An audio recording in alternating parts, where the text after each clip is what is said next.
सुंदरबन नाम के जंगल में बहुत सारे पक्षी रहते थे। उस जंगल में बरसात का मौसम शुरू होने वाला था।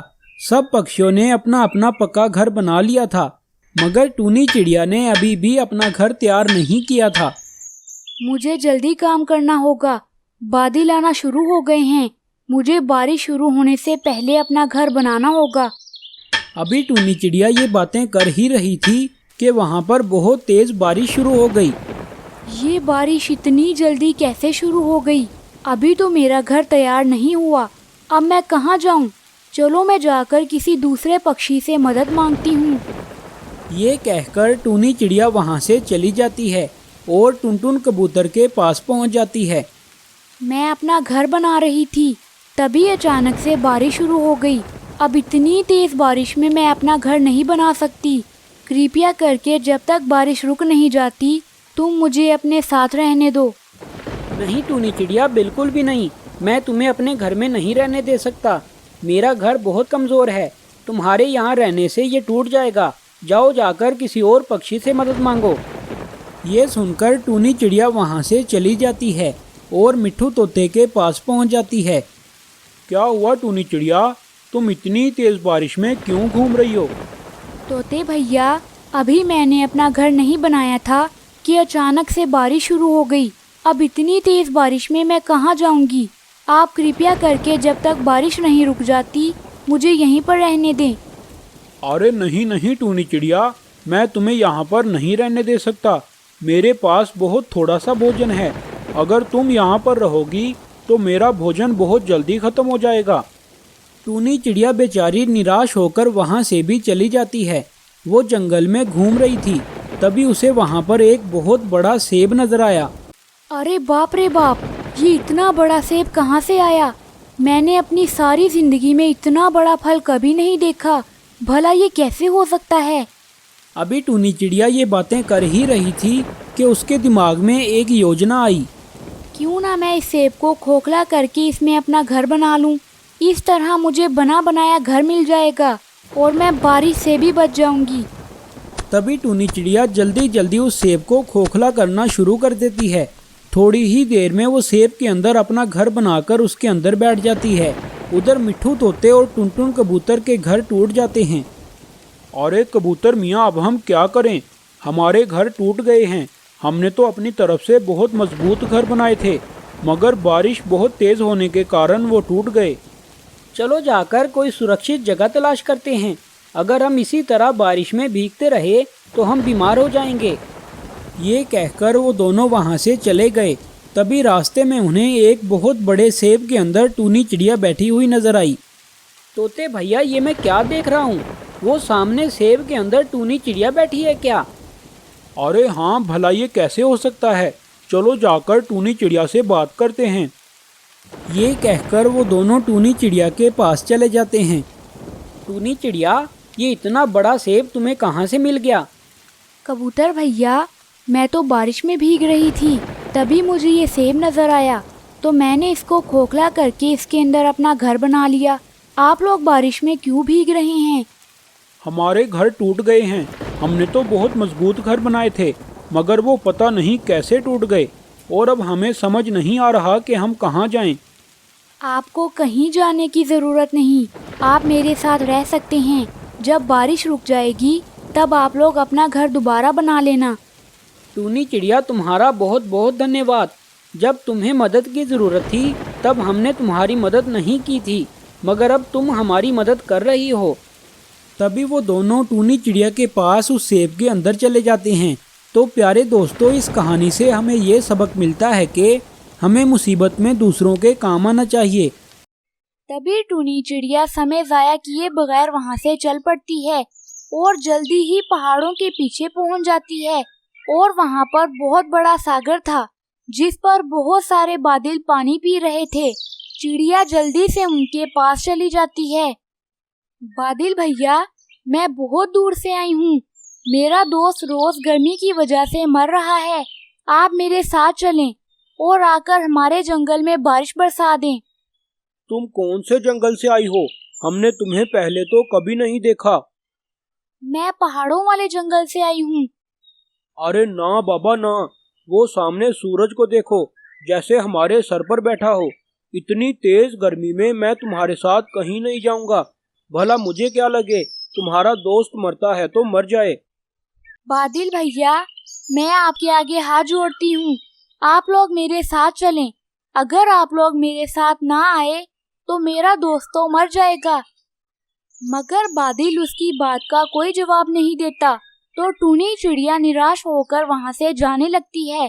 तभी एक छोटा सा बादल, जो अभी अपना वजन बड़ी मुश्किल से उठा रहा था, वो टूनी चिड़िया के पास आता है।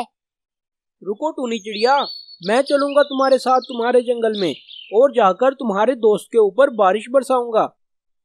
ये सुनकर टूनी चिड़िया खुशी खुशी उस बादल के साथ चल पड़ती है। टूनी चिड़िया, मैं इन रास्तों पर पहली दफा आया हूँ, तुम मेरे साथ साथ ही रहना, कहीं मैं गलत रास्ते पर न चला जाऊं। अरे हाँ हाँ बादल भैया, आप चिंता ना करें, मैं बिल्कुल आपके साथ साथ ही जाऊंगी। थोड़ी देर में वो दोनों रोज के पास पहुंच जाते हैं, मगर रोज ने अपनी आंखें बंद कर ली थी। ये देखकर टूनी चिड़िया बहुत डर जाती है। उठो रोज, देखो मैं बादल को ले आई हूँ, अब बारिश बरसेगी और तुम दोबारा से हरे भरे हो जाओगे। मगर रोज टूनी चिड़िया की आवाज सुनकर भी अपनी आंखें नहीं खोलता। तभी बादल बारिश का पहला कतरा रोज के ऊपर फेंकता है, तो रोज तुरंत अपनी आंखें खोल लेता है। अरे मैं तो डर गई थी कि कहीं तुम्हें कुछ हो ना गया हो। वो देखो, मैं बादल भैया को ले आई हूँ, चलो बादल भैया जल्दी से बारिश बरसा दो। ये सुनते ही वो बादल जोर जोर से बारिश बरसाने लगता है और थोड़ी ही देर में वो रोज हरा भरा हो जाता है। टूनी चिड़िया, तुम्हारा बहुत बहुत धन्यवाद, अगर तुम न होती तो मैं कभी न बचता। कोई बात नहीं मेरे दोस्त, दोस्ती में एक दूसरे को धन्यवाद नहीं बोलते। तो प्यारे दोस्तों, अगर आप इस कहानी का अगला भाग देखना चाहते हैं तो हमें कमेंट करके ज़रूर बताएं, और हमारी वीडियो को लाइक करके हमारे चैनल को सब्सक्राइब कर दें। देखो चिड़िया, बहुत हो गया, मैंने तुम्हें पहले भी मना किया है, ये नदी मेरे घोंसले के ज्यादा करीब है, तुम अपने पानी का कोई और बंदोबस्त करो। बहुत समय से हमारे जंगल में सूखा पड़ रहा है, अगर तुम यहाँ से रोज पानी पीती रहोगी तो मेरा पानी तो खत्म हो जाएगा ना। मैं तुमसे लड़ना नहीं चाहती, तुम्हें तो ना अपनी फिक्र है ना अपने बच्चों की। अगर तुम्हें न्याय की बात नहीं करनी आती तो तुम लड़ाई भी ना करो। बस मैंने बता दिया है, आगे तुम्हारी मर्जी, इसे लड़ाई समझो या जो कुछ भी। तुम्हें इस घोंसले में आए हुए 1 साल भी नहीं हुआ, पर क्या तुम जानते हो कि ये घोंसला मेरे दादाजी ने बनाया था, जिसमें मैं और मेरा बेटा रहते हैं। तुम्हारे दादा को ये बात नहीं पता थी कि यहाँ पर एक कौवा राजा भी आएगा। असल में गलती तो तुम्हारे दादा ही की है। चिड़िया बहुत बुद्धिमान थी, वो जानती थी कि वो लड़ाई करके कालू कौवे से नहीं जीत सकती, तो वो पानी पिए बगैर ही वहाँ से चली गई। मम्मा, पानी लाई हो? नहीं बेटा, काले कौवे ने पानी नहीं लेने दिया। वो क्यों मम्मा? वो कौवा बहुत लड़ाका है, हर वक्त लड़ाई करने की कोई ना कोई वजह ढूंढता रहता है। तो फिर मम्मा, क्या हमें पानी नहीं मिला करेगा? क्यों नहीं बेटा, मेरा जीवन तो तुम्हारे ही लिए है। तुम अभी मेरे साथ चलो, हम तोते अंकल के पास जाते हैं, वो हमें जरूर कोई ना कोई उपाय बता देंगे। और वो दोनों तोते के पास चले जाते हैं और टूनी चिड़िया जाकर तोते को सारी बात बताती है। टूनी चिड़िया, तुम्हें क्या लगता है कि अगर हम उसे समझाएंगे तो वो समझ जाएगा? पर तोते भाई, कोशिश करने में क्या हर्ज है, आप तो बड़े हैं उससे भी और मुझसे भी, आप मेरे साथ चलें। वो मेरी बात तो सुनने को तैयार ही नहीं। ठीक है टूनी चिड़िया, मैं चलता हूँ तुम्हारे साथ। और फिर वो लोग कालू कौवे की तरफ चल पड़ते हैं। ओए कालू कौवे, ओए कालू कौवे, इधर नीचे आ जाओ, चलो जल्दी नीचे आओ। क्या बात है, यहीं पर बता दो। बड़ों की इज्जत करना सीखो, मैंने तुम्हें कहा कि नीचे आ जाओ। अरे जो भाषण तुमने मुझे देना है वो मैं नहीं मानूंगा, लेकिन चलो फिर भी बताओ तुम मुझसे क्या बात करने आए हो। ये जंगल मेरा नहीं है और ना ही तुम्हारा है, इसमें मौजूद तमाम चीजें हम सबकी साझी हैं। किसी को कोई हक नहीं पहुंचता कि वो किसी चीज पर अपना हक जताए। हम सब इस जंगल की चीजों को अपने अपने फायदे के लिए इस्तेमाल करते हैं। हाथी और शेर भी तो इसी नदी से पानी पीते हैं। तुम उन्हें भी रोक कर दिखाओ, वो भी तो पीते हैं ना। बस हो गई बात मुकम्मल तुम्हारी, अब मेरी भी सुन लो। हाथी और शेर से मुझे कुछ नहीं लेना देना, लेकिन टूनी चिड़िया तो मुझसे कमजोर है ना, ये क्यों मेरा मुकाबला करेगी।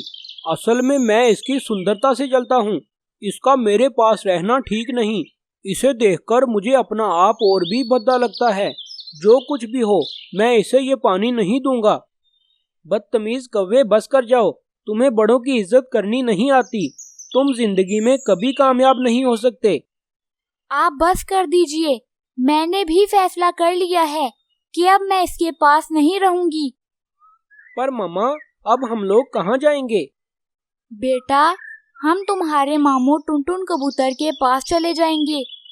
ये कहकर टूनी चिड़िया और मामू चिड़ा वो जंगल छोड़कर चले जाते हैं और थोड़ी देर में वो दूसरे जंगल में पहुंच जाते हैं। अरे आओ टूनी बहन, कैसे आना हुआ? कबूतर भाई, हमारे जंगल में एक काला कौवा रहता है, वो तो हमें नदी से पानी भी नहीं पीने देता। हम लोग वो जंगल छोड़कर आ गए हैं।